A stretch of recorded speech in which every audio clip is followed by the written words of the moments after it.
Hello friends, तो स्वागत है आपके अपने चैनल मैथमेटिकल कार्डव्हील पर। तो जैसा कि हम लोग अपने प्रीवियस वीडियो लेक्चर में ये सीखे थे कि दुनिया के किसी भी फिगर को आखिर किस आधार पर हम लोग कॉन्ग्रुएंट फिगर कहेंगे। साथ ही हम लोग ये भी सीखे थे कि किसी भी दो ट्रायंगल को यानी किसी भी दो त्रिभुज को कॉन्ग्रुएंट होने के लिए क्या क्या क्राइटेरिया का होना अनिवार्य है। मैं आप लोगों को बेसिकली 5 क्राइटेरिया के बारे में बताया था, जिसमें से अगर कोई भी एक क्राइटेरिया फुलफिल होता है तो वो दोनों ट्रायंगल आपस में कॉन्ग्रुएंट ट्रायंगल कहलाएंगे। वो क्राइटेरिया मैं आप लोगों को रिकैप करवा देना चाहता हूँ। वो क्राइटेरिया मैं आप लोगों को क्या बताया था, एस क्राइटेरिया। क्या बताया था आपको, एस क्राइटेरिया यानी ट्रिपल एस क्राइटेरिया। फिर मैं आप लोगों को बताया था एंगल साइड एंगल क्राइटेरिया। फिर मैं आप लोगों को बताया क्या था, एंगल साइड क्राइटेरिया। फिर मैं आप लोगों को बताया था क्या, right angle hypotenuse side criteria. और नेक्स्ट जो था फ्रेंड वो क्या था, side angle side criteria. Side angle side criteria.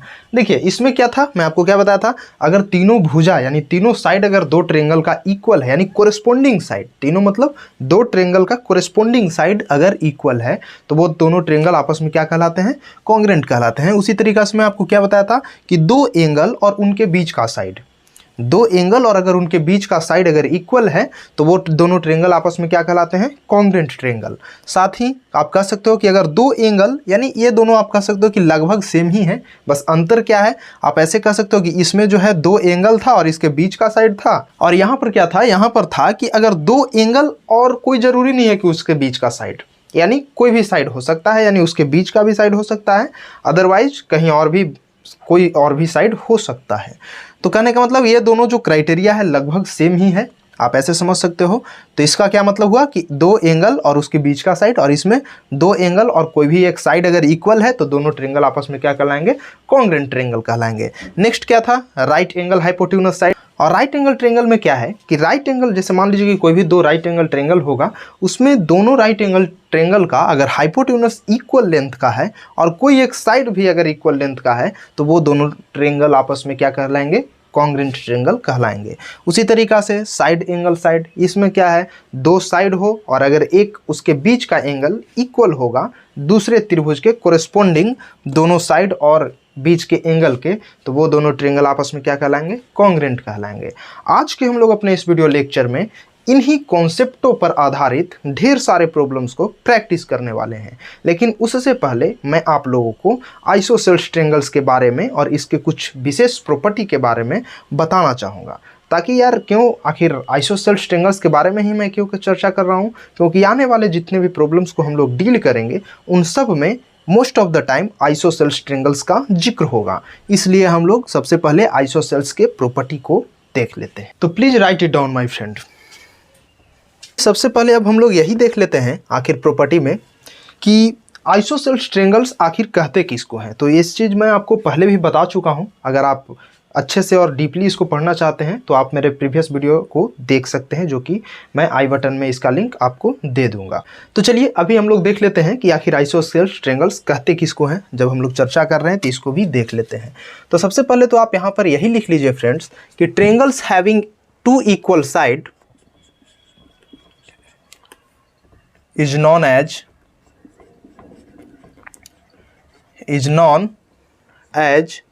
isosceles triangles। देखिए तो सबसे पहला तो प्रॉपर्टी इसका डिफिनीशन ही हो गया कि किसी भी त्रिभुज के यानी किसी भी आइसोसेल्स ट्रायंगल्स का पहला प्रॉपर्टी तो यही हो गया कि उस आइसोसेल्स ट्रायंगल्स में दो साइड हमेशा क्या होते हैं, ऑलवेज इक्वल होते हैं। यहाँ पर देखिए टाइम कंजप्शन के कारण मैं फिगर भी ड्रॉ कर दिया हूँ ऑलरेडी। इसमें क्या है तो आप क्लियरली देख सकते हैं कि इसमें दो साइड क्या होंगे, ऑलवेज क्या होंगे, इक्वल होंगे। यानी साइड PQ जो है फ्रेंड वो किसके इक्वल होगा, साइड PR के। तो इस चीज़ को आप यहाँ पर लिख सकते हो, ये इसका डिफिनीशन था। और इसमें प्रॉपर्टी भी आप इसको लिख सकते हो। पहला प्रॉपर्टी के तौर पर आप क्या लिख सकते हो कि PQ जो होगा यानी PQ साइड जो होगा वो किसके इक्वल होगा, PR साइड के। तो आप इस चीज़ को लिख भी सकते हो, ठीक है। पहला प्रॉपर्टी तो यही हो गया। अब देखिए तो आप अगला प्रॉपर्टी क्या लिख सकते हो कि two angles opposite to two equal sides are equal. कहने का मतलब सिंपल सा बात क्या है कि दोनों इक्वल जो साइड है फ्रेंड, इसके अपोजिट एंगल भी आपस में क्या होंगे, इक्वल होंगे। मतलब ये जो देखिए साइड PR को देखिए, इस साइड के अपोजिट एंगल क्या है, एंगल Q, और देखिए एंगल साइड पी क्यू के अपोजिट एंगल क्या है, एंगल आर। तो ये दोनों एंगल भी आपस में क्या होंगे, बराबर होंगे। तो इसको स्टेटमेंट के फॉर्म में आप क्या लिख सकते हो कि two angles opposite to two equal sides are equal. ठीक है, तो इस चीज़ को आप स्टेटमेंट के फॉर्म में भी लिख सकते हो, लेकिन मैं यहाँ पर शॉर्टली लिख रहा हूँ ताकि यहाँ पर स्पेस कम है। ठीक है, इसलिए मैं यहाँ पर लिख रहा हूँ। तो आप क्या लिख सकते हो कि two angles opposite to two equal sides are equal, यानी दोनों देखो यहाँ पर देखो, सबसे पहली बात क्या है कि दोनों साइड इक्वल है। तो ये बात हमेशा ध्यान में रखना कि दोनों साइड अगर इक्वल है फ्रेंड, तो इसके अपोजिट एंगल आपस में क्या होंगे, इक्वल होंगे। यानी इस साइड के अपोजिट एंगल ये और पी क्यू साइड के अपोजिट एंगल आर आपस में क्या होगा, इक्वल होगा। तो इस चीज़ को आप यहाँ पर क्या करोगे, लिख दोगे। चलो लिख देते हैं। दूसरा प्रॉपर्टी में मैं क्या लिख रहा हूँ कि एंगल क्यू जो होगा वो किसके इक्वल होगा, एंगल आर के। चलिए ठीक है, ये सब प्रॉपर्टी है, आप इसको माइंड में रखते जाइएगा। ठीक है ना। अब देखो नेक्स्ट चीज क्या है, इसमें वन जो है लाइन ऑफ सिमेट्री होता है। क्या होता है, लाइन ऑफ सिमेट्री। तो लाइन ऑफ सिमेट्री का सीधा सा मतलब है फ्रेंड कि the line which divides the figure in two identical parts. मतलब अगर कोई फिगर को कोई एक लाइन दो आइडेंटिकल पार्ट में डिवाइड कर दे रहा है तो वह लाइन क्या कहलाएगा, द लाइन ऑफ सिमेट्री कहलाएगा। ठीक है, और आप सिमिलरली ये भी कह सकते हो कि the line which divides the figure into mirror image. दो मिरर इमेज में अगर किसी भी फिगर को एक लाइन डिवाइड कर दे रहा है तो वो लाइन क्या कहलाएगा, लाइन ऑफ सिमेट्री कहलाएगा। जैसे आप देख सकते हो कि ये जो ट्रेंगल हमने यहाँ पर ड्रॉ किया फ्रेंड, इस आइसोसेल्स ट्रेंगल को एक लाइन जो है वो क्या कर रहा है, दो आइडेंटिकल पार्ट्स में क्या कर दे रहा है, डिवाइड कर रहा है या फिर सेपरेट कर दे रहा है। आप देख सकते हो, आप ये भी कह सकते हो कि ये जो लाइन है वो ये फिगर को दो मिरर इमेज में क्या कर दिया, कन्वर्ट कर दिया। इसलिए हम इसको क्या कहेंगे, लाइन ऑफ सिमेट्री कहेंगे, क्योंकि ये लाइन जो था इस फिगर को सिमेट्रिकल पार्ट में ब्रेक डाउन कर दिया। ठीक है, तो जैसा कि आप देख लीजिए सिमेट्रिकल या फिर मिरर इमेज का मतलब क्या है, आप क्लियरली देख सकते हो कि ये जो साइड है पी क्यू वो किसके इक्वल है, साइड पी आर के। यानी जितना इधर इक्वल है उतना ही इधर भी है। आप देख सकते हो क्यू एस जो है ये इक्वल है किसके, एस आर के। यानी कह सकते हो क्या, एक दूसरे का मिरर इमेज है। यहाँ पर देखो 90 डिग्री का एंगल बना रहा है, ये भी 90 डिग्री का एंगल, यानी दो मिरर इमेज में डिवाइड कर दिया। दैट्स वाई ये क्या कहलाएगा, लाइन, लाइन ऑफ सिमेट्री कहलाएगा, चूंकि ये फिगर को लाइन सिमेट्रिकल फॉर्म में क्या कर दिया, ब्रेक डाउन कर दिया। ठीक है, तो आई थिंक कि आपको ये चीज़ समझ में आ गया होगा। तो आप इस बात को यहाँ पर भी लिख भी सकते हो। तो चलिए लिख देते हैं, क्या लिखते हैं, वन लाइन ऑफ सिमेट्री भी होता है इसमें। क्या होता है, वन लाइन ऑफ सिमेट्री।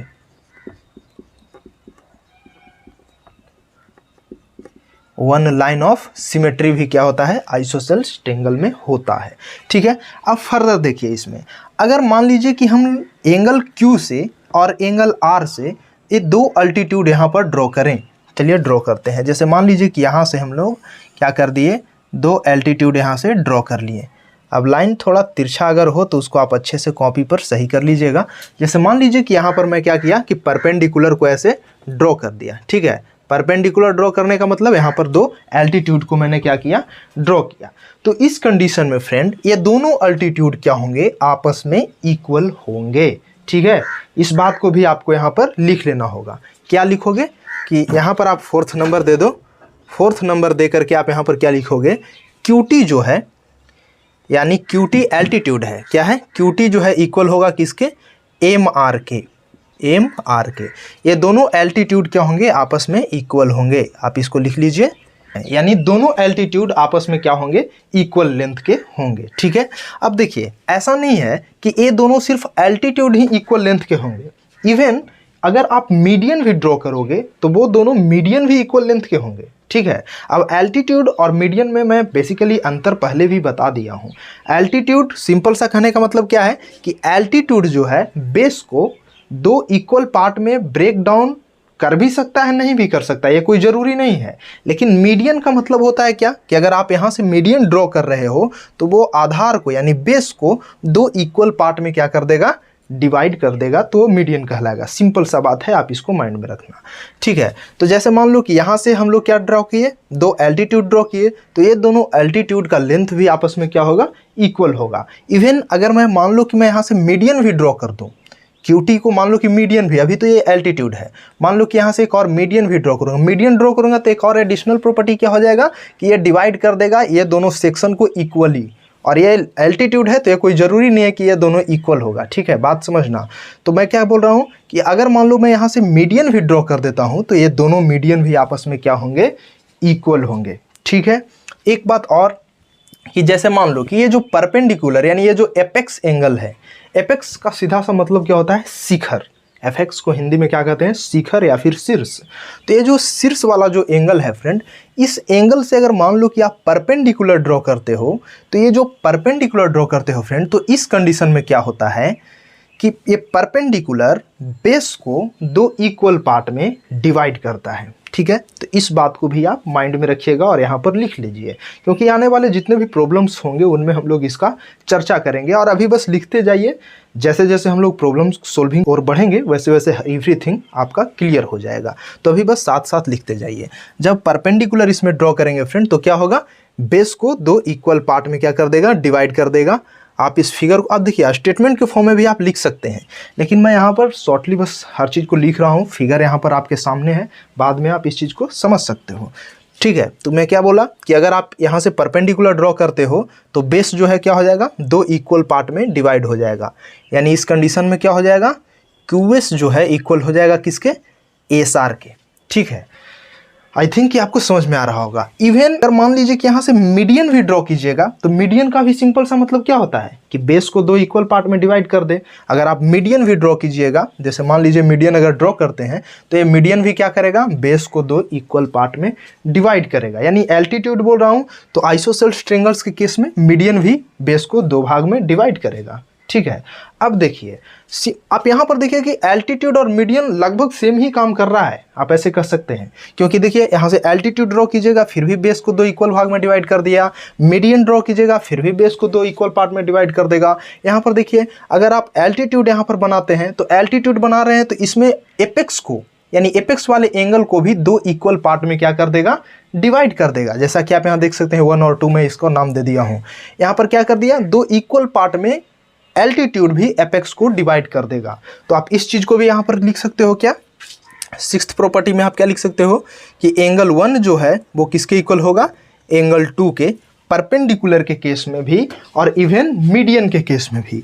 अगर मीडियन भी आप ड्रॉ करते हैं तो वो क्या कर देगा, एपेक्स को दो इक्वल पार्ट में डिवाइड कर देगा। यानी अगर मीडियन भी ड्रॉ होता है फिर भी आप क्या लिख सकते हो कि एंगल 1 जो है किसके इक्वल होगा, एंगल 2 के इक्वल। तो बात को ज़्यादा न घुमाते हुए आप डायरेक्टली ये भी कह सकते हो फ्रेंड कि मीडियन और altitude both are same in case of isosceles triangles. Isosceles triangles के केस में मीडियन और एल्टीट्यूड दोनों क्या होता है, इक्वल होता है। जैसा कि आपको बताया कि यहाँ से आप मीडियन ड्रॉ करो या फिर एल्टीट्यूड ड्रॉ करो, दोनों का लेंथ आपस में क्या होगा, इक्वल होगा। फिर मैं आपको क्या बताया कि ऊपर से आप एल्टीट्यूड ड्रॉ करो या फिर मीडियन ड्रॉ करो, बेस को दोनों क्या करेगा, इक्वल पार्ट में डिवाइड करेगा। इवन जो है एपेक्स वाले एंगल को भी क्या करेगा, दो इक्वल पार्ट में क्या कर देगा, डिवाइड कर देगा। सो आप सिंपली इस चीज को ये लिख सकते हो यहाँ पर क्या कि in case of isosceles triangles median and altitude both are same. तो चलिए उस बात को भी लिख देते हैं। आप यहाँ पर क्या लिख सकते हो कि in case of isosceles triangle both median and altitude are same. देखिए अब इसमें कुछ कंफ्यूजन नहीं पालना है यार कि एल्टीट्यूड एंड मीडियन दोनों सेम होता है आइसोसेल्स ट्रायंगल के केस में, कुछ नहीं। जब मैं आपको बता रहा हूँ क्लियरली कि अगर आप यहाँ से आप एल्टीट्यूड ड्रॉ करो या फिर मीडियन ड्रॉ करो, दोनों के केस में क्या होगा, सेम ही सिचुएशन होगा। बेस को इक्वल पार्ट में डिवाइड करेगा, एंगल जो होगा उसको भी क्या कर देगा, दो इक्वल पार्ट में डिवाइड कर देगा। यानी आप सिंपली आप कह सकते हो कि in case of isosceles triangle क्या होता है, median and altitude both are same. तो आई थिंक कि आपको समझ में आ रहा है। अब हम लोग चलते हैं अपने प्रॉब्लम्स प्रैक्टिस की ओर, जिससे आपका एक एक पॉइंट जो है और एक एक डाउट जो है क्लियर हो जाएगा, ठीक है। तो please write it down and let's move to some problems related to congruent triangle. लेकिन उससे पहले मैं एक पॉइंट को और ऐड करना चाहूंगा फ्रेंड कि जैसे मान लो कि यहाँ पर कोई इक्विलैटरल ट्रायंगल होता, तो इक्विलैटरल ट्रायंगल के केस में क्या होता है कि length of all three medians तीनों मीडियन का जो लेंथ होगा वो आपस में क्या होता है, ऑलवेज इक्वल होता है। या फिर आप ये भी कह सकते हो कि the length of all three altitudes, तीनों एल्टीट्यूड का लेंथ भी आपस में क्या होगा, इक्वल होता है। But if we are talking about isosceles triangles, in case of this triangle means isosceles triangles के बारे में अगर हम लोग चर्चा करें तो इसमें केवल दो ही एल्टीट्यूड या फिर दो ही मीडियन इक्वल लेंथ का होता है। जैसे मैं आपको यहाँ पर क्या बताया कि QT जो मीडियन है या फिर QT जो एल्टीट्यूड होगा या फिर MR जो एल्टीट्यूड है, वो दोनों का लेंथ आपस में क्या होगा, इक्वल होगा। हम लोग ये नहीं कर सकते हैं कि QT equal to MR equal to PS इसके इक्वल नहीं होगा, यानी PS जो है इसके इक्वल नहीं होगा। ठीक है, तो आप इस बात को हमेशा माइंड में रखिएगा कि in case of isosceles triangles दो ही एल्टीट्यूड या फिर दो ही मीडियन आपस में इक्वल लेंथ के होते हैं।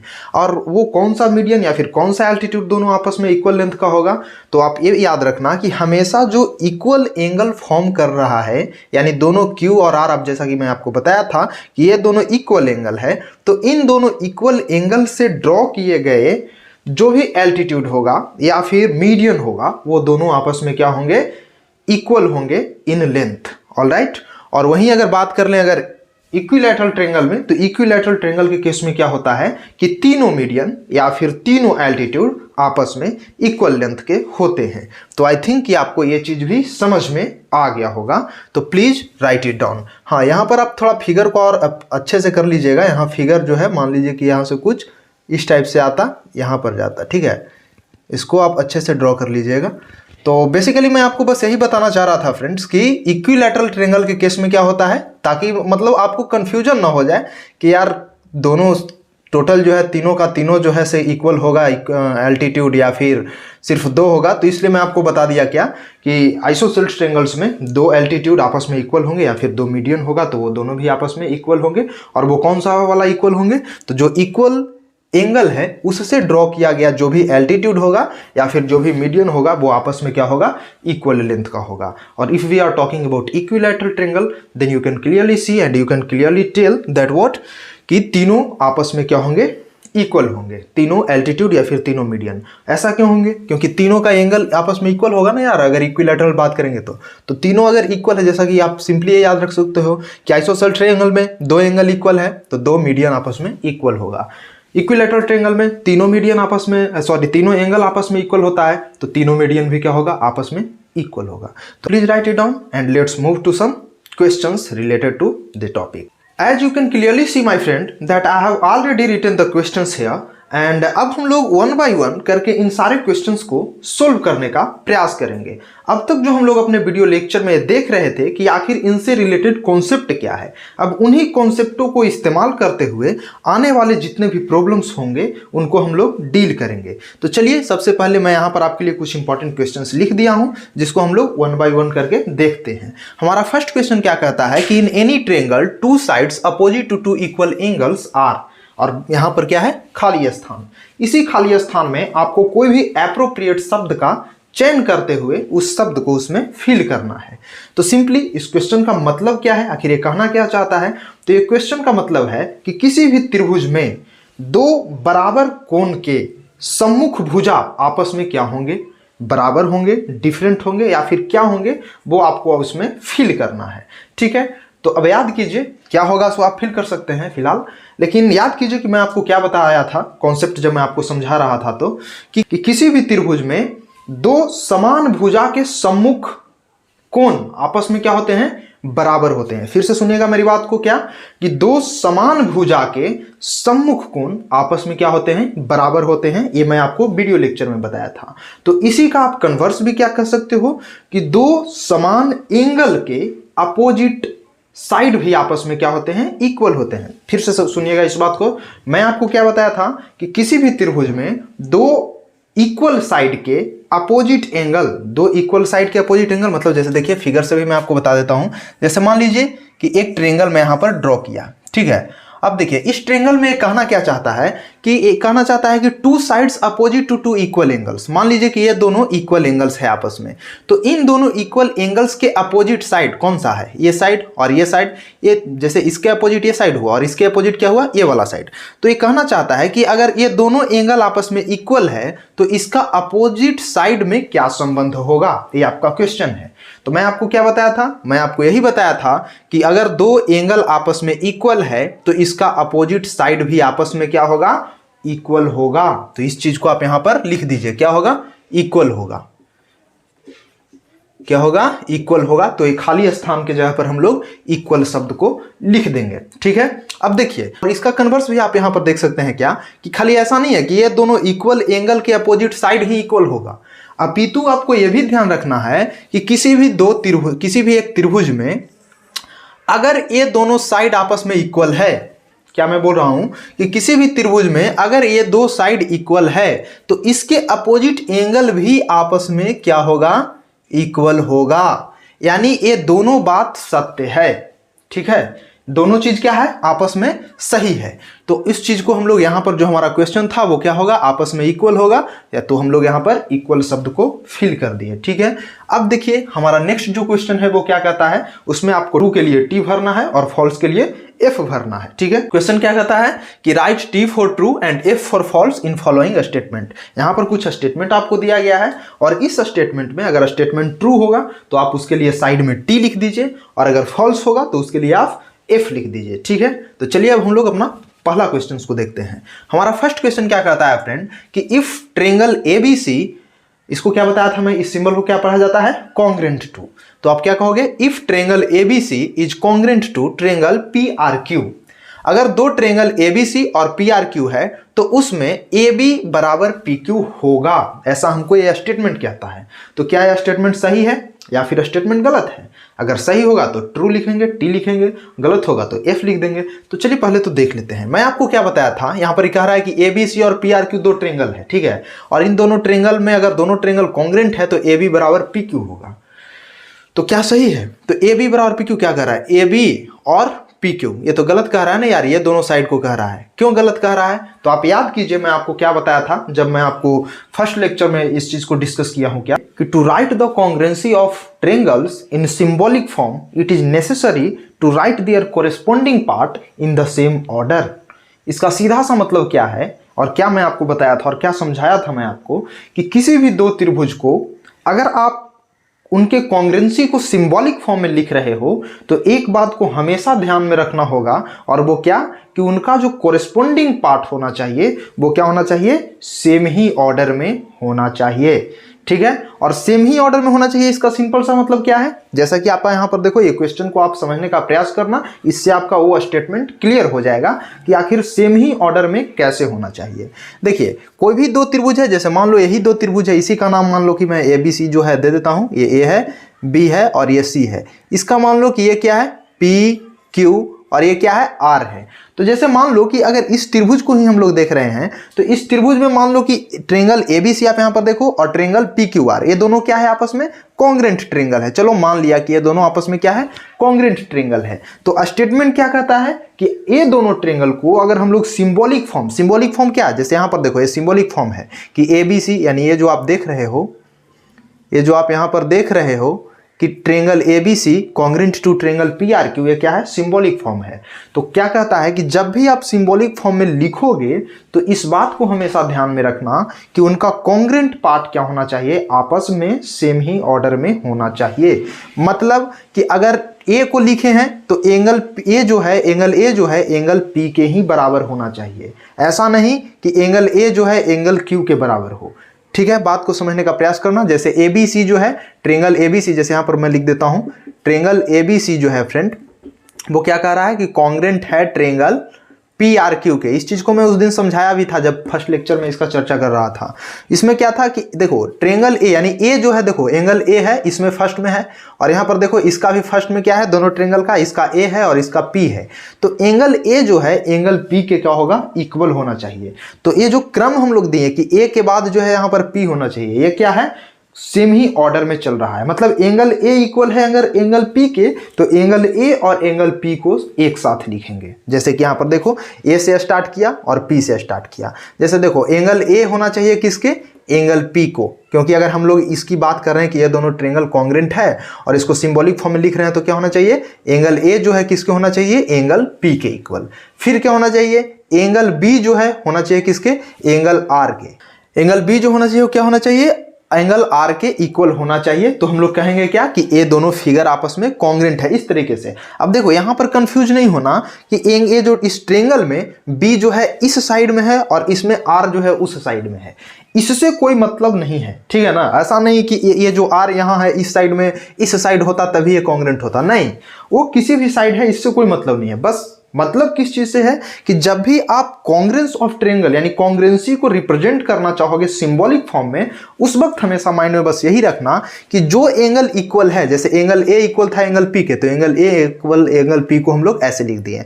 बी अगर इक्वल होगा एंगल आर के, तो बी को हम लोग आर से ही लिखेंगे, ना कि बी को क्यू से लिख देंगे, क्योंकि क्यू जो है दोनों जो है लेफ्ट साइड में है, ऐसा हम लोग नहीं लिखेंगे। समझ में आ रही है बात, इस तरीके से नहीं। हाँ, सिंबॉलिक फॉर्म में जैसे एंगल ए जो है एंगल पी के इक्वल होना चाहिए, एंगल बी जो है एंगल आर के, एंगल सी जो है एंगल क्यू है को, मतलब अगर ऐसे लिखा गया है तो इसका सीधा सा मतलब यही है। सिंबॉलिक फॉर्म का मतलब क्या है, एंगल ए एंगल पी के इक्वल, एंगल बी जो है एंगल आर के इक्वल, एंगल सी जो है एंगल क्यू के इक्वल। इसी तरीके से अगर साइड में बात करो तो साइड जो है ए बी इक्वल होना चाहिए किसके, साइड पी आर के। साइड देखो बी सी जो है किसके इक्वल होना चाहिए, साइड आर क्यू के। और साइड ए सी किसके इक्वल होना चाहिए, साइड पी क्यू के। आई होप कि आपको बात समझ में आ रहा होगा। तो अब देखो इसमें क्या कहता है कि अगर ऐसा है दोनों ट्रायंगल आपस में कॉन्ग्रेंट है, तो क्या कहता है कि ए बी पी क्यू के बराबर है, यानी ए बी जो साइड है वो पी क्यू के इक्वल है। तो क्या ये सही है, आप क्लियरली देख सकते हो मैं क्या बताया कि ए बी जो साइड है फ्रेंड, वो इसके जस्ट बाद पी आर साइड के इक्वल होना चाहिए। किसके इक्वल होना चाहिए, ए बी साइड जो है वो किसके इक्वल होना चाहिए, पी आर साइड के इक्वल, ठीक है, पी आर साइड के इक्वल, ठीक है। लेकिन यहां पर क्या कहता है कि पी क्यू साइड के, यानी इस साइड के, तो गलती कह रहा है ना, पी क्यू साइड किसके इक्वल होना चाहिए। अगर पी क्यू की बात करें तो अकॉर्डिंग टू दिस सिंबल, ये जो सिंबल दिया गया है इस सिंबल के अकॉर्डिंग क्या होना चाहिए, पी क्यू किसके इक्वल होना चाहिए, ए सी के इक्वल। समझ में आ रही है बात, तो आई थिंक कि आपको समझ में आ रहा होगा। तो चूंकि आप देख सकते हो कि ये क्लियरली क्या है, गलत है, तो गलत है इसलिए इसको फॉल्स, और फॉल्स को किस चीज से लिखना है, एफ से, इसलिए यहां पर क्या लिख देंगे, एफ लिख देंगे। आई होप कि आपको समझ में आ गया होगा। दूसरा देखिए, दूसरा प्रश्न क्या कहता है कि अगर DEF कोई ट्रायंगल है और उसमें ट्रायंगल RPQ के क्या है, कॉन्ग्रेंट है। तो मान लो कि अगर ये दोनों ट्रायंगल आपस में कॉन्ग्रेंट है, तो एंगल D जो होगा किसके इक्वल होगा, एंगल Q के। तो क्या सही है, देख लेते हैं। D जो है फर्स्ट पोजीशन पर है और Q जो है लास्ट पोजीशन पर है। आप क्लियरली देख सकते हो गलत है, यानी आप याद करने के लिए ऐसे रख सकते हो कि जो जिस पोजीशन पर होगा वो उसी के कोरेस्पोंडिंग में इक्वल होगा। जैसे फर्स्ट का देखो, फर्स्ट एंगल D है तो इसके भी फर्स्ट एंगल R के इक्वल होना चाहिए। समझ में आ रही है बात। देखो E जो है वो सेकंड एंगल है तो इसके सेकंड एंगल P के इक्वल होना चाहिए, लेकिन यहाँ पर ऐसा है नहीं। F जो है थर्ड एंगल है, इसके थर्ड से इक्वल होना चाहिए। साइड में भी उसी तरीके से आप देख सकते हो।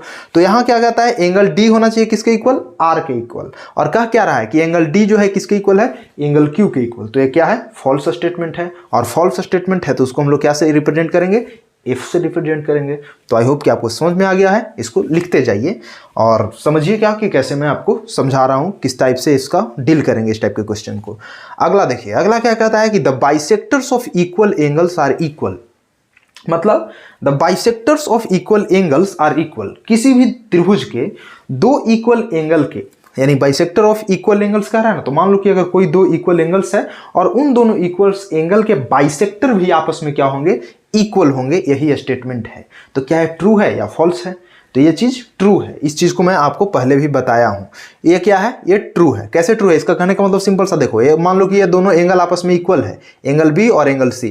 तो ये दोनों एंगल अगर आपस में इक्वल है फ्रेंड, तो इसका बाइसेक्टर, यानी ये दोनों एंगल को बाइसेक्ट करने वाला जो लाइन होगा, ये दोनों लाइन भी आपस में क्या होगा, इक्वल होगा। यानी BO जो है किसके इक्वल होना चाहिए, OC के इक्वल। और ये चीज को आप क्लियरली समझ सकते हो, या फिर मैं इसको इनडायरेक्टली आपको बताया भी हूं। और क्या बताया था आपको कि अगर बाइसेक्टर, जैसे मान लो अभी देखो मैं आपको क्या बता रहा था, जब प्रॉपर्टी बता रहा था आइसोसेलेस ट्रायंगल्स के बारे में, तो क्या आपको क्या बताया था कि अगर दो मीडियन है, वो मीडियन अगर आइसोसेलेस ट्रायंगल्स का दोनों इक्वल साइड से अगर हम लोग ड्रॉ कर रहे हैं, तो वो क्या करता है, दोनों एंगल को भी आपस में क्या करेगा, बाइसेक्ट करेगा। तो बाइसेक्टर तो हो गया ना वो। जैसे मान लो कि यहाँ पर ये आइसोसेलेस ट्रायंगल्स है और आइसोसेलेस ट्रायंगल्स में ये मीडियन को मैं ऐसे ड्रॉ कर रहा हूँ, तो ये मीडियन को ड्रॉ कर रहा हूँ फ्रेंड, तो ये एंगल 1 भी तो इसके इक्वल होगा ना, एंगल 2 के इक्वल। तो अगर एंगल 2 के इक्वल होगा यानी बाइसेक्टर, ये जो मीडियन है वो ऑलवेज क्या करेगा, इस एपेक्स को 2 इक्वल पार्ट में डिवाइड कर देगा, बाइसेक्ट कर देगा। तो ये मीडियन ही इसका बाइसेक्टर हो गया ना। तो अगर मीडियन ही बाइसेक्टर है तो वो दोनों आपस में इक्वल भी होगा। इस चीज को मैं बताया था कि मीडियन दोनों आपस में इक्वल होंगे, बताया था। तो आई थिंक आपको समझ में आ रहा है इस बात को। तो आप वहां से इसको लिंक कर लो कि क्या है, ये मीडियन है और मीडियन इसको बाइसेक्ट भी कर रहा है, इसलिए बाइसेक्टर हो गया। तो दोनों का बाइसेक्टर भी आपस में क्या होगा, 2 इक्वल एंगल के बाइसेक्टर भी आपस में क्या होंगे, इक्वल होंगे।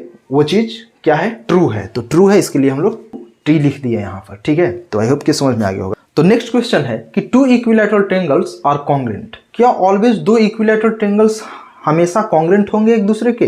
तो नहीं, ये कोई जरूरी नहीं है कि 2 इक्विलैटरल ट्रायंगल्स सदैव कॉन्ग्रुएंट हो। क्यों जरूरी नहीं है? तो कॉन्ग्रुएंसी के डिफिनीशन में आपको क्या बताया था कि अगर कोई 2 फिगर एक दूसरे के ऊपर रखने पर एक दूसरे को एग्जैक्टली कवर कर ले रहा है तो वो दोनों फिगर आपस में क्या कहलाते हैं, कॉन्ग्रुएंट कहलाते हैं। तो क्या यार 2 समबाहु यानी 2 इक्विलैटरल ट्रायंगल को ऑलवेज एक दूसरे के ऊपर रखेंगे तो वो दोनों को कवर कर पाएगा?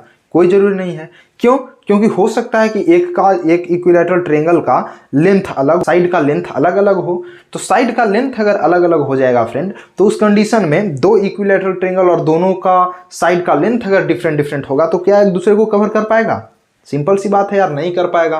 तो अगर नहीं कर पाएगा तो यह स्टेटमेंट क्या हो जाएगा, फॉल्स हो जाएगा। क्योंकि स्टेटमेंट क्या कहता है कि 2 इक्विलैटरल ट्रायंगल्स आर कॉन्ग्रुएंट। इसका सिंपल सा मतलब है कि सदैव ही 2 इक्विलैटरल ट्रायंगल्स जो है कॉन्ग्रुएंट होता है। तो ये कोई जरूरी नहीं है, हो सकता है, लेकिन ऑलवेज ऐसा सही हो ये सही नहीं है। तो इसको हम लोग क्या लिख देंगे, फॉल्स।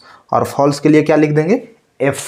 ऑलराइट, तो आई थिंक समझ में आ गया होगा। अगला देखिए, कहता है कि every angles of an equilateral triangle is 60 degree. तो ये तो बात सही है यार, किसी भी इक्विलैटरल ट्रायंगल को ले लो, उसका प्रत्येक कोण सदैव ही क्या होता है, 60 डिग्री होता है। क्यों?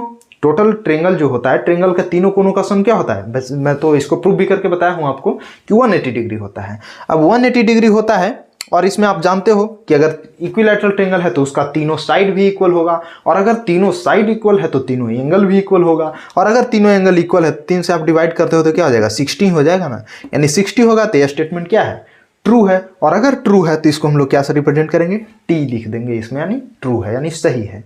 ठीक है, तो आई थिंक कि आपको ये चीज समझ में आ गया होगा। अब देखिए एक नेक्स्ट क्वेश्चन है हमारा क्या, कि if the angles of the base of an isosceles triangles are x and y respectively, then what is the relation between x and y. Simple सा इसका मतलब है कि अगर किसी भी आइसोसेलेस ट्रायंगल में उसका बेस यानी आधार के दोनों कोण क्या है, x और y है क्रमशः। यानी मान लो कि एक आइसोसेलेस ट्रायंगल मैं यहां पर ऐसे ड्रॉ कर रहा हूं, मान लो कि यहां से मैं आइसोसेलेस ट्रायंगल ड्रॉ कर रहा हूं, ठीक है। और इस आइसोसेलेस ट्रायंगल में आधार का जो कोण है फ्रेंड वो क्या कहता है, x और y है क्रमशः। तो इन दोनों x और y जो एंगल है इसमें क्या रिलेशन होगा, यही चीज आपसे पूछ रहा है। तो कितना इजी है यार, बेहद इजी है। अगर आइसोसेलेस ट्रायंगल है तो मैं क्या बताया कि ये दोनों साइड इक्वल होगा। अगर दोनों साइड इक्वल है तो इसके अपोजिट एंगल भी इक्वल होंगे, और ये दोनों एंगल अगर इक्वल होंगे तो ये एंगल का वैल्यू x है और इस एंगल का वैल्यू y है, तो ये दोनों आपस में क्या होंगे, क्या रिलेशन होगा, x इक्वल टू y का रिलेशन होगा। तो आई थिंक कि आपको समझ में आ गया होगा। तो please write it down and let's move to some other questions. तो नेक्स्ट क्वेश्चन है फ्रेंड कि if one side of an equilateral triangle is extended then how many right angle will the exterior angle be. Question काफी easy है, तो आप video को pause कीजिए और इस क्वेश्चन को सोल्व करने का प्रयास कीजिए, फिर आप जब चाहो वीडियो को ऑन करके देख सकते हो। चलिए हम लोग इस वीडियो को देखते हैं। क्वेश्चन काफी इजी है। क्वेश्चन क्या कहता है कि किसी भी इक्विलैटरल ट्रायंगल के एक साइड को एक्सटेंड किया गया है, ठीक है। इस चीज को मैं पहले भी आपको प्रूव करके बताया था, वो उसी से रिलेटेड एक क्वेश्चन है। तो आप, मैं कहूंगा कि वीडियो को पॉज कीजिए और क्वेश्चन को सोल्व करने का प्रयास कीजिए, क्योंकि काफी इजी और अच्छा क्वेश्चन है। नहीं आएगा तो आप जब इच्छा करें तब वीडियो को देख लेना। क्वेश्चन क्या कहता है कि इक्विलैटरल ट्रायंगल है, उसके एक साइड को क्या किया गया, एक्सटेंड किया गया। तो जो एक्सटीरियर एंगल फॉर्म होगा एक्सटेंडेड साइड से, वो एक्सटीरियर एंगल का जो वैल्यू होगा वो कितने समकोण के बराबर होगा वो आपको बताना है। तो चलिए सिंपल सा बात है यार, उसी चीज को हम लोग करते हैं जो क्वेश्चन कहता है। क्या कह रहा है कि इक्विलैटरल है, तो चलिए पहले मान लीजिए कि हम एक इक्विलैटरल को ड्रॉ करते हैं। चलिए मान लीजिए कि ये जो फिगर हमने ड्रॉ किया फ्रेंड वो एक इक्विलैटरल ट्रायंगल है। मान लीजिए कि इस ट्रायंगल का नाम मैं पी क्यू आर दे दिया, और ये जो क्यू आर साइड है इस साइड को मैं क्या कर रहा हूं, एक्सटेंड कर रहा हूं। ठीक है, अब देखिए कि ये जो एक्सटेंडेड साइड है, तो एक्सटेंडेड साइड से ये जो एंगल बना, इस एंगल को हम लोग क्या कहेंगे, एक्सटीरियर एंगल कहेंगे। ठीक है, और क्या कह रहा है कि इस एक्सटीरियर एंगल का वैल्यू कितने समकोण यानी कितने राइट एंगल के बराबर होगा। तो in order to solve this question friend, सबसे पहले तो आपको यही मालूम होना चाहिए कि किसी भी इक्विलैटरल ट्रायंगल के प्रत्येक कोण का मान 60 डिग्री होता है। क्या होता है, प्रत्येक कोण का मान 60 डिग्री होता है, यानी इन तीनों एंगल का वैल्यू क्या होगा, 60 डिग्री होगा। तो अगर सबका वैल्यू 60-60 है तो आप देखो कि इस एक्सटीरियर एंगल के जस्ट बगल वाले एंगल का वैल्यू भी क्या होगा, अंदर वाले का वैल्यू क्या होगा, 60 डिग्री होगा। बिल्कुल होगा। तो अगर 60 डिग्री होगा फ्रेंड, तो इसके जस्ट बाहर यानी ये जो एक्सटीरियर एंगल है, इस एक्सटीरियर एंगल का वैल्यू क्या होना चाहिए, 120 डिग्री होना चाहिए कि नहीं, क्योंकि आप देख सकते हो ये स्ट्रेट एंगल बनाएगा, यहाँ पर आर पॉइंट पर स्ट्रेट एंगल फॉर्म होगा, और इस स्ट्रेट एंगल का वैल्यू क्या होना चाहिए, 180 डिग्री होना चाहिए। तो ये क्या हो जाएगा, 120 डिग्री। और अगर ये 120 डिग्री है फ्रेंड, और ये पूछ रहा है कि कितने समकोण है, तो इसके लिए सिंपली हम लोग क्या करेंगे, इसके लिए हम लोग समकोण मतलब क्या होता है, 90 डिग्री इक्वल टू 1 समकोण यानी 1 राइट एंगल। तो यानी 120 डिग्री को 90 से हम लोग डिवाइड कर देंगे, जो वैल्यू आएगा वही आंसर होगा। तो चलिए यहां पर आप लिख सकते हो क्या, कितने समकोण के बराबर होगा एक्सटीरियर एंगल, पी आर, मान लो इस पॉइंट का नाम अगर एस दे दो, तो पी आर एस बराबर क्या होगा, एंगल पी आर एस बराबर क्या हो जाएगा, 120 डिग्री। और 120 डिग्री कितने समकोण के बराबर होता है, तो आप सिंपली क्या लिख सकते हो, 120 डिवाइडेड बाय 90। क्यों 90 से डिवाइड कर रहा हूं मैं, क्योंकि 90 degree equal to 1 right angle यानी 1 समकोण। अब देखो अगर इसको डिवाइड करोगे तो क्या होगा, 10 से 10 कैंसिल होगा, ऐसे काट सकते हो, अदरवाइज सीधे इसको 3 से काट देते हैं। 3 से काटोगे तो क्या हो जाएगा, अगर 3 से यानी 30 से काट दो सिंपली यार, तो अगर 30 से काटोगे तो 30 बार में क्या हो जाएगा, 4 बार में ऊपर कट जाएगा, और 30 3 90 यानी 4/3 समकोण यानी 4/3 राइट एंगल आप यहां पर लिख सकते हो, राइट एंगल यानी 4/3 यानी 4/3 राइट एंगल के इक्वल होगा क्या, पी आर क्यू यानी एक्सटीरियर एंगल। तो आई थिंक कि आपको ये क्वेश्चन समझ में आ गया होगा। अब चलिए हम लोग अपने नेक्स्ट क्वेश्चन को देखते हैं। वो क्या कहता है कि एल यानी ये जो लाइन है फ्रेंड वो पैरेलल है किसके, क्यू आर साइड के पैरेलल है। तो इस फिगर दिया गया है इसमें पैरेलल है। इसके बाद कहता है कि पी क्यू जो है पी आर के इक्वल है। पी क्यू कौन, यानी ये दोनों साइड जो है फ्रेंड वो आपस में क्या है, इक्वल है। यानी सिंपली ये कहना क्या चाह रहा है कि अगर देखो ये दोनों साइड इक्वल होगा तो एक ऐसा ट्रायंगल है, आइसोसेल्स ट्रायंगल है क्योंकि दो साइड इक्वल है। और चलो अगर आइसोसेल्स ट्रायंगल है फ्रेंड तो उसमें कहता है कि the value of angle R, यानी इस एंगल के वैल्यू को ये फाइंड करने को कहता है। तो इसमें क्या करेंगे हम लोग, बेहद इजी है ना यार, क्यों इजी है, तो आप क्लियरली देख सकते हो कि मान लो एंगल आर का वैल्यू कह रहा है, तो एंगल आर को मान लो कि वैल्यू क्या हो जाएगा, एक्स होगा। जैसे मान लो, बस मान लिया मैं, तो अगर एंगल आर का वैल्यू एक्स होगा तो इस एंगल का भी वैल्यू एक्स होना चाहिए। क्यों एक्स होना चाहिए, क्यों, क्योंकि आप देख सकते हो कि आइसोसेल्स ट्रायंगल है। क्यों आइसोसेल्स ट्रायंगल है, क्योंकि दो साइड इक्वल है। अगर दो साइड इक्वल है तो इसके अपोजिट एंगल भी आपस में क्या होंगे, इक्वल होंगे। यानी ये दोनों एंगल आपस में इक्वल होगा तो ये एक्स है तो ये भी क्या हो जाएगा, एक्स होगा। अब यहां पर ध्यान देना कि ये क्या कहता है, अच्छा इतना है, शायद इसमें जो है एक एंगल यहां पर छूट गया है।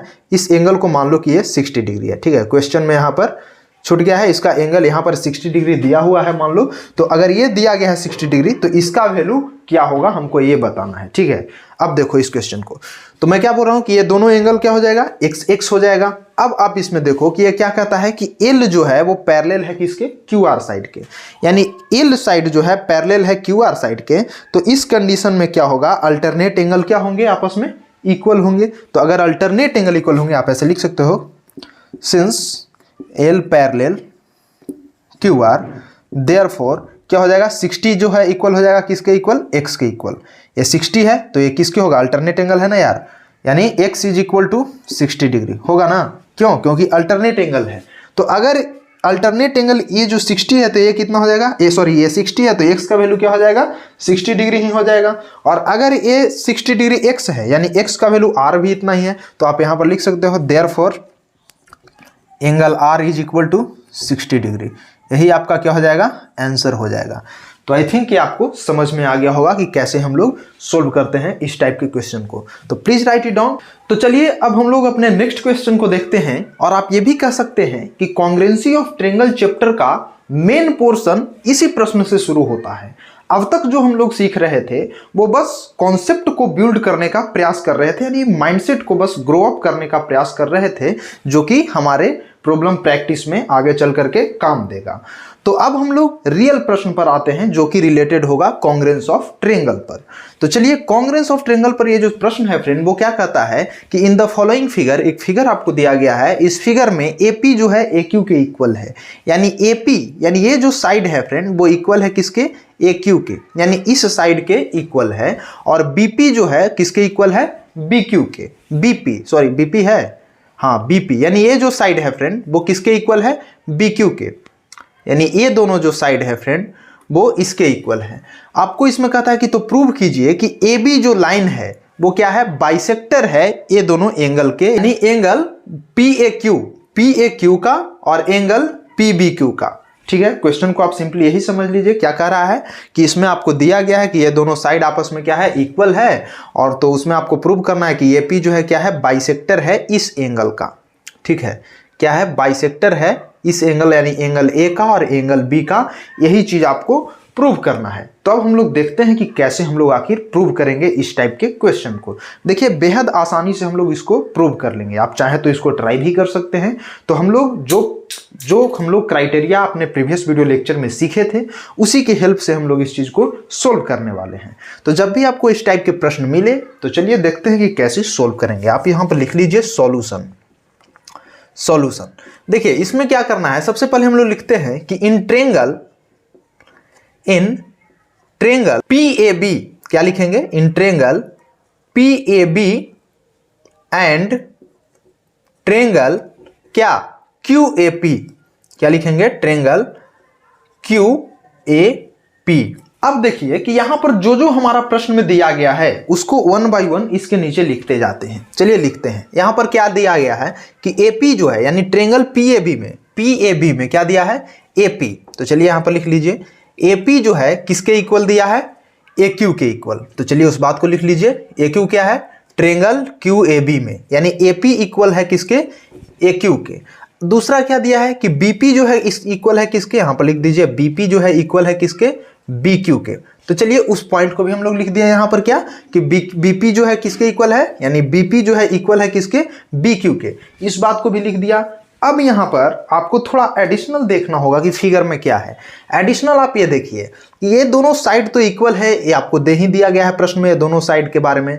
अब देखिए कि AP साइड, ये जो AP है इस ये दोनों ट्रेंगल में AP क्या है, दोनों में कॉमन है ना, AP क्या है, दोनों में कॉमन है। तो AP अगर दोनों में कॉमन है यानी दोनों का साइड है, तो आप यहां पर लिख सकते हैं कि AP इक्वल टू क्या है, AP है, यानी AP इक्वल टू AP लिख सकते हैं, है ना, दोनों में इक्वल है AP भाई।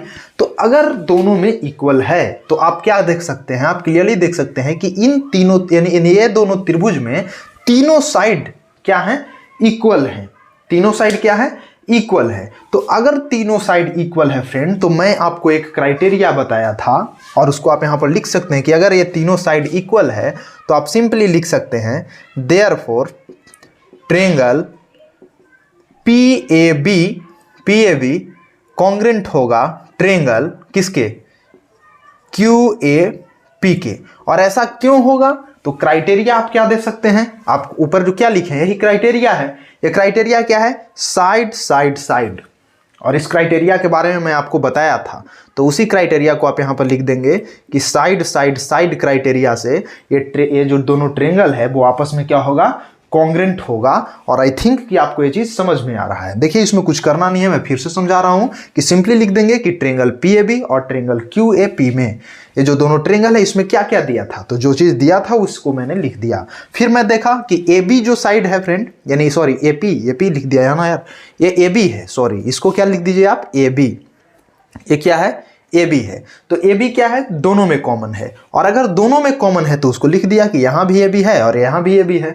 और अब देखिए कि हमें क्या ऑब्जर्व किया कि इन दोनों ट्रेंगल में ट्रेंगल का कॉरेस्पॉन्डिंग साइड क्या था, इक्वल था। तो अगर कोरिस्पोंडिंग साइड दोनों ट्रायंगल का इक्वल है तो उसको हम लोग क्या कर सकते हैं कि दोनों ट्रायंगल आपस में कॉन्ग्रेंट होंगे। और कॉन्ग्रेंट का क्राइटेरिया क्या होगा? तो कॉन्ग्रेंट का क्राइटेरिया क्या है यहाँ? एस एस एस, यानी साइड साइड साइड क्राइटेरिया से ये ट्रायंगल दोनों आपस में क्या हो गया? कॉन्ग्रेंट हो गया। लेकिन हमको प्रूव करना क्या है? हमको प्रूव करना है कि ये भी बाइसेक्टर है। हमको ये चीज नहीं प्रूव करना है कि ये दोनों कॉन्ग्रेंट है। आप यहां पर देख सकते हैं, लेकिन हमने इस चीज को प्रूव किया यहाँ कि ये दोनों ट्रायंगल आपस में क्या होगा? कॉन्ग्रेंट होगा।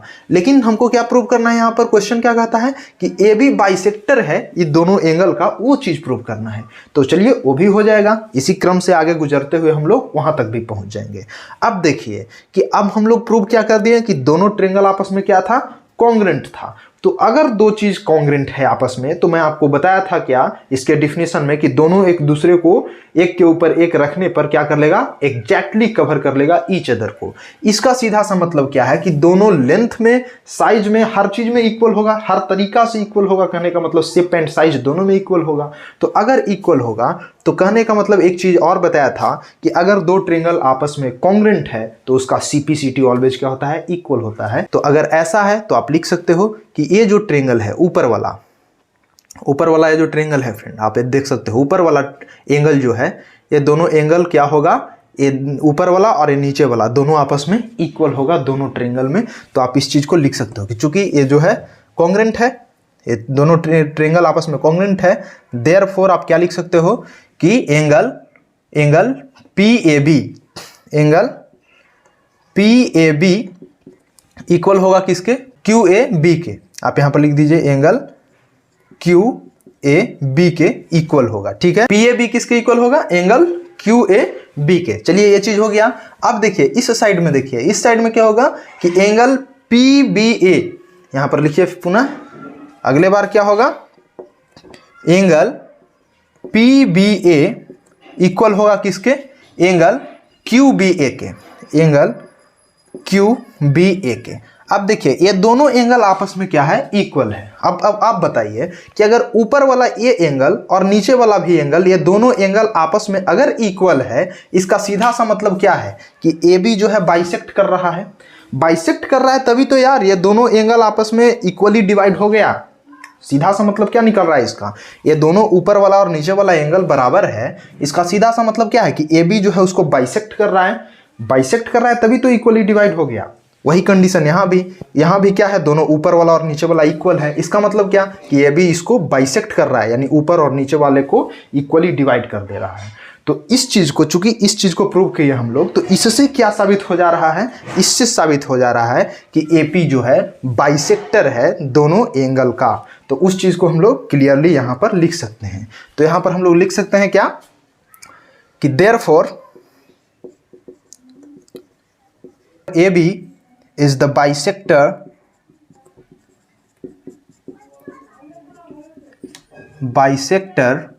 of angle PAQ and angle PBQ।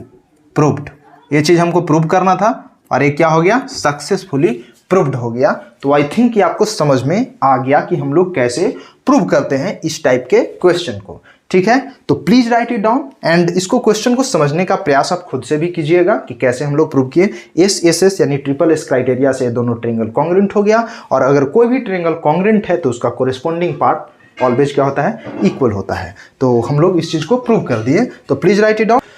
तो नेक्स्ट क्वेश्चन भी काफी अच्छा क्वेश्चन है फ्रेंड, इसको भी आप चाहें तो ट्राई कर सकते हैं। इसको भी सिमिलरली हम लोग वैसे ही सोल्व करेंगे जैसे पहले वाले को सोल्व किया। इसमें कहता है कि line segment AB is parallel to another line segment CD। देखिए इसका मतलब सीधा है कि AB जो लाइन सेगमेंट है वो CD का क्या है? पैरेलल है। और साथ ही ये भी दिया गया है कि वो जो है मिड पॉइंट है AD का। ठीक है ना, ये इंफॉर्मेशन आपको गिवन है। और ये इंफॉर्मेशन अगर गिवन है तो क्वेश्चन में आपको यही कहता है कि प्रूव कीजिए कि AOB यानी ये दोनों जो ट्रायंगल है वो क्या है? आपस में कॉन्ग्रेंट ट्रायंगल है। और साथ ही ये भी प्रूव करना है कि अगर वो जो है CB का भी यानी BC का भी मिड पॉइंट होगा। इस चीज को आपको प्रूव करना है। तो चलिए देखते हैं कि कैसे हम लोग इसको प्रूव करेंगे। सिंपली इसमें भी वैसे ही करेंगे। लिखिए यहां पर सॉल्यूशन। अब देखिए यहां पर क्या लिखेंगे? लिखेंगे कि इन ट्रायंगल क्या? Triangle AOB and triangle DOC में इन दोनों ट्रायंगल में हम लोग क्या देखेंगे कि पहले इंफॉर्मेशन देख लेते हैं कि आखिर क्या दिया है। इंफॉर्मेशन कहता है कि ये दोनों पैरेलल है, ठीक है। अगर मान लो कि ये दोनों पैरेलल है तो सबसे पहले देख लेते हैं कि पैरेलल है तो उससे हमको क्या फायदा हो रहा है। तो सिंपल सी बात है कि अगर ये दोनों लाइन पैरेलल है फ्रेंड तो उसका अल्टरनेट एंगल आपस में क्या होगा, इक्वल होगा। यानी ये एंगल, इस एंगल का मान लो कि नाम भी दे देते हैं हम लोग, आसान होगा। इसका मान लो कि 1 दे देते हैं, इसका 2 दे देते हैं, इसका मान लो कि हम लोग 3 दे देते हैं और इसका नाम 4 दे देते हैं। ये बस नामकरण जो है बस इसलिए कर रहा हूँ ताकि आसान हो सोल्व करने में। अब देखो अगर ये ऐसा दोनों पैरेलल है तो उस कंडीशन में क्या होगा, अल्टरनेट एंगल इक्वल, यानी एंगल 1 जो है किसके इक्वल होगा, एंगल 4 के इक्वल, एंगल 2 जो है किसके होगा, एंगल 3 के इक्वल। ये हमारा फायदा हो गया पैरेलल देने के कारण, ठीक है। तो इस चीज को हम लोग लिख लेंगे। तो चलिए सबसे पहले इसको भी लिख लेते हैं। तो in triangle AOB and triangle DOC हम लोग क्या लिख सकते हैं कि एंगल एओबी में, देखो एओबी में क्या होगा, एओबी में होगा कि एंगल 3 जो है किसके एंगल होगा, एंगल 2 के इक्वल। तो आप लिख दो कि एंगल 3 जो है इक्वल है किसके, एंगल 2 के इक्वल। 2 जो है कहाँ है, डीओसी में, जो जिसके इक्वल है जिस ट्रायंगल उसी के सामने, यानी एंगल 3 एंगल 2 के इक्वल हम लोग लिख देंगे डीओसी में। अब देखो ओबी में बात कर रहे हैं तो एंगल 4 किसके इक्वल होगा, एंगल 4 जो है इक्वल होगा किसके, एंगल 1 के इक्वल। अब देखो कि यहाँ पर दो एंगल आपस में क्या हो गया, इक्वल हो गया। कोरेस्पॉन्डिंग एंगल दोनों ट्रायंगल का क्या हो गया, इक्वल हो गया। साथ ही आपको ये भी क्या दिया गया है कि वो जो है मिड पॉइंट है एडी का, और आप देख सकते हो कि अगर ये मिड पॉइंट है फ्रेंड तो ये दोनों डिस्टेंस भी आपस में क्या होगा, इक्वल होगा। तो चलिए इस डिस्टेंस को भी लिख देते हैं। तो डिस्टेंस क्या होगा, एओ इक्वल टू, यानी ओ ए इक्वल टू, यहाँ पर लिख सकते हो आप क्या होगा distance, O A equal to क्या हो गया, ओ डी। All right. अब देखो ये चीज आपको दिया हुआ था और ये चीज हम लोग लिख दिए। अब आप क्लियरली कह सकते हो कि ये दोनों ट्रायंगल आपस में क्या होगा, कॉन्ग्रेंट होगा। क्यों कॉन्ग्रेंट होगा, क्योंकि ये मेरा एक क्राइटेरिया को फुलफिल कर रहा है, जो क्राइटेरिया मैं आपको पहले बताया था। कौन सा क्राइटेरिया है, तो चलिए देखते हैं। आप यहां पर पहले लिख दो क्या, देयरफॉर ट्रायंगल एओबी कॉन्ग्रेंट होगा किसके, ट्रायंगल डीओसी के।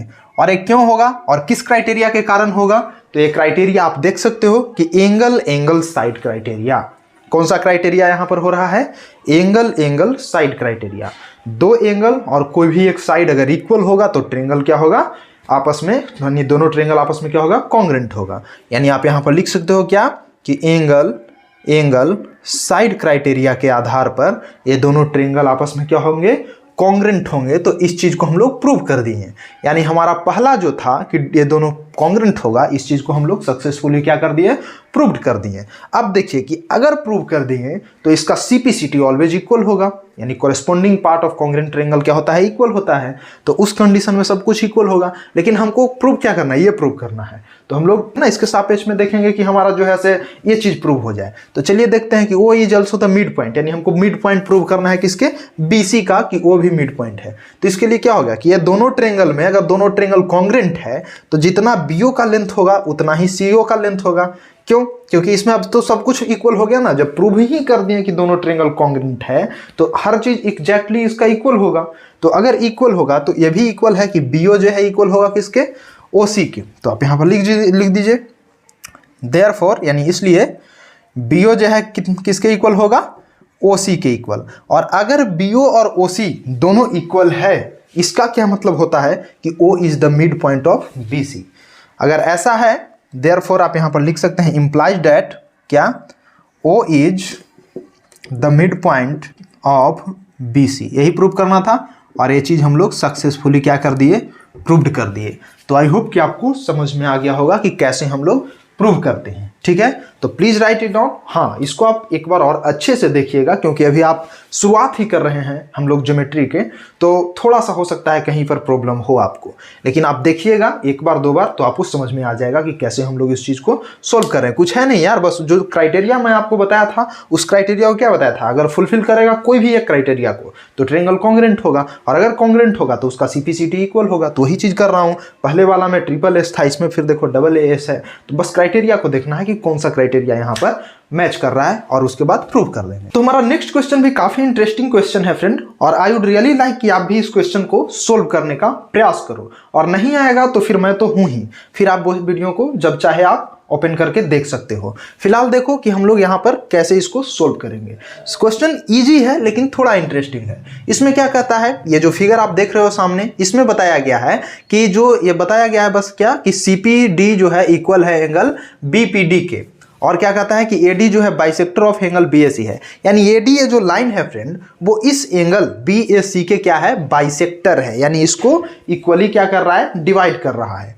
ठीक है, अब देखो इसके बाद कहता है कि एंगल CPD कौन सा, CPD यानी ये जो बाहर वाला एंगल, ये एंगल CPD, ये एंगल जो बाहर वाला एंगल है वो इक्वल है किसके, इस एंगल के, एंगल BPD के। ठीक है, ये कंडीशन आपको दे दिया गया है, जो इन्फॉर्मेशन है वो आपको दे दिया गया है। इसके बाद हमको प्रूव करने को क्या कहता है कि ये दोनों ट्रायंगल आपस में कॉन्ग्रुएंट होगा, और साथ ही ये भी कहता है कि CP इक्वल टू BP होना चाहिए, यानी CP इक्वल टू BP होना चाहिए। ये चीज को भी प्रूव करना है। इन्फॉर्मेशन आपको बताया कि AD जो है बाइसेक्ट कर रहा है, अगर बाइसेक्ट कर रहा है तो क्या होगा, ये दोनों एंगल आपस में क्या होंगे, इक्वल होंगे। ठीक है, तो देखो क्वेश्चन को आसान बनाने के लिए इसका नाम दे देते हैं कुछ।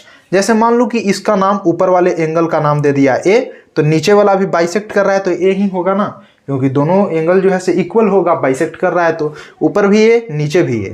अब देखो कि ये बाहर वाला एक्सटीरियर एंगल बन रहा है, CPD या फिर BPD, ये सब क्या है, एक्सटीरियर एंगल है। तो एक्सटीरियर एंगल है तो चलो मान लेता है, इसको भी ऐसे ही छोड़ देते हैं।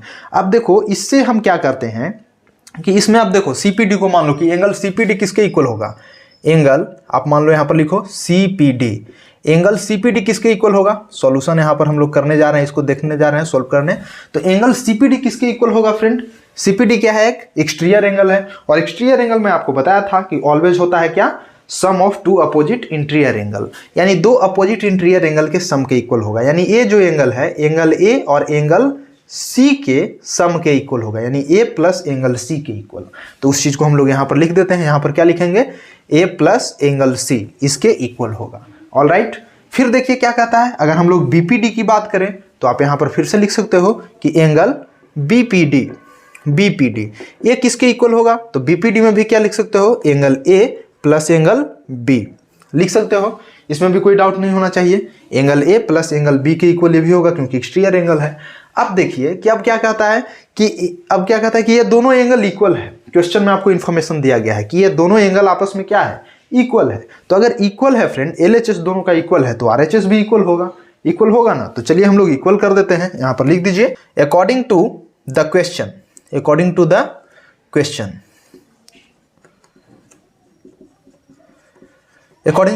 क्या होगा, एंगल CPD इक्वल है किसके, एंगल BPD के इक्वल है।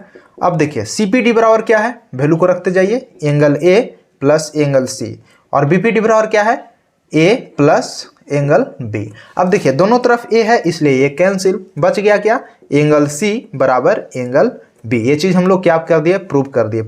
कहने का मतलब ये प्रूव नहीं करना था, लेकिन हम लोग ये चीज निकाल लिए। कहने का मतलब हम लोग एक नया इंफॉर्मेशन निकाल लिए, जो इंफॉर्मेशन था उससे हम लोग क्या किए, एक न्यू इंफॉर्मेशन निकाल लिए। अब ये न्यू इंफॉर्मेशन क्यों निकालें, क्योंकि ये इंफॉर्मेशन हम लोग को in order to proving this question हमको हेल्प कर देगा। ऑलराइट, तो चलिए अब हम लोग क्या प्राप्त कर लिए कि एंगल C जो है एंगल B के इक्वल है। हमको पहले से पता नहीं था कि एंगल C जो है किसके इक्वल है, एंगल B के, लेकिन अब हम लोग जान गए हैं, क्या जान गए कि एंगल C जो है किसके इक्वल होगा, एंगल B के होगा। अब चलिए इस इंफॉर्मेशन को हम लोग यहाँ पर rखते हैं। अब हम लोग क्या करते हैं कि इसको प्रूव करने के लिए मैं आपको क्या बताया, सिंपली हम लोग लिखेंगे कि in triangle CAP and triangle BAP, जो भी ट्रायंगल हम लोग को सिद्ध करना है उसी ट्रायंगल का नाम लिखेंगे कि इन ट्रायंगल CAP और ट्रायंगल BAP में क्या क्या है। तो गिवन इन्फॉर्मेशन क्या था, गिवन इन्फॉर्मेशन था ये इन्फॉर्मेशन तो हमको जरूरत नहीं है क्योंकि ये बाहर का है, ट्रायंगल से बाहर का। हमको चाहिए क्या, ट्रायंगल के अंदर का इन्फॉर्मेशन, तभी तो हम लोग कर पाएंगे। कोई भी क्राइटेरिया को मैच करके देखेंगे कि किस क्राइटेरिया में फिट होता है। जिस भी क्राइटेरिया में फिट होगा वही क्राइटेरिया के अकॉर्डिंग हमारा क्वेश्चन जो है कॉन्ग्रुएंट प्रूव हो जाएगा। तो इसमें हम लोग क्या देखते हैं कि CAP और BAP में क्या हो रहा है, इसमें हो रहा है कि ये दोनों एंगल आपस में बराबर है। क्या है, दोनों एंगल आपस में बराबर है। तो अगर बराबर है तो इसको हम लोग लिखते हैं क्या कि एंगल CAP, आप यहां पर लिख सकते हैं, इसमें क्या है कि एंगल CAP बराबर है, CAP किसके बराबर है, एंगल BAP के, आप यहाँ पर लिख दीजिए एंगल BAP के इक्वल होगा CAP। ऑलराइट, ये दोनों एंगल बराबर हो गया। इसके बाद क्या होगा, इसके बाद देखिए कि हम लोग यहाँ पर क्या निकालें कि एंगल C जो है इक्वल होगा किसके, एंगल B के। ये चीज़ हम लोग यहाँ पर अभी फाइंड आउट किए हैं, तो उस चीज़ को भी यहाँ पर लिख देंगे क्या कि एंगल C जो है किसके इक्वल होगा, एंगल B के। चलिए लिख दिया। और आप यहाँ पर क्लियरली देख सकते हैं फ्रेंड कि यहाँ पर देखिए AP जो साइड है वो क्या है, दोनों में क्या है, कॉमन है। तो आप यहाँ पर ये भी लिख सकते हैं कि AP जो है इक्वल है किसके, AP के, यानी AP दोनों जगह है। ठीक है, तो इसमें अब क्या हो गया कि दो एंगल, यानी दो एंगल और एक साइड, दो एंगल और क्या हो गया, एक साइड आपस में इक्वल है, तो क्या होगा, ट्रायंगल जो है कॉन्ग्रुएंट होगा। तो आप यहां पर लिख दीजिए देयरफॉर ट्रायंगल CAP क्या होगा, कॉन्ग्रुएंट होगा ट्रायंगल BAP के। और ऐसा क्यों होगा, यानी किस क्राइटेरिया के अनुसार होगा, तो आप लिख सकते हो सिंपल एंगल साइड क्राइटेरिया के बेसिस पर हम लोग लिख सकते हैं कि ये दोनों ट्रायंगल आपस में क्या होगा, कॉन्ग्रुएंट हो गया। और अगर एक बार ये दोनों ट्रायंगल कॉन्ग्रुएंट हो गया फ्रेंड, तो इसका कोरेस्पोंडिंग पार्ट भी आपस में क्या होगा, इक्वल होगा। तो कोरेस्पोंडिंग पार्ट यानी CP और इक्वल टू BP भी हो जाएगा। तो आप लिख सकते हो कि CP इक्वल टू BP हो गया, implies that CP equal to BP। और ये चीज़ हम लोग को प्रूव्ड करना था और ये चीज़ हम लोग सक्सेसफुली प्रूव्ड कर दिए हैं। तो आई थिंक कि आपको आज का सेशन काफ़ी पसंद आया होगा और मज़ा आया होगा प्रॉब्लम को सोल्व करने में। तो यार आप कोई भी बुक अगर चाहो या फिर आप अगर स्कूल जाते हो तो अपने स्कूल्स के बुक के से भी ट्राई कर सकते हो क्वेश्चंस को सोल्व करने का। आई थिंक कि जो क्वेश्चंस और जो कॉन्सेप्ट मैं आपको समझा रहा हूँ वो मोर देन इनफ होगा। आपको कोई भी क्वेश्चन आपके समझ अगर आता है तो आप उसको आसानी से डील कर पाओगे अगर क्वेश्चंस को यहाँ पर अच्छे से कॉन्सेप्ट को समझते हो। तो मिलते हैं किसी और नए वीडियो लेक्चर में, तब तक के लिए जय हिंद, धन्यवाद।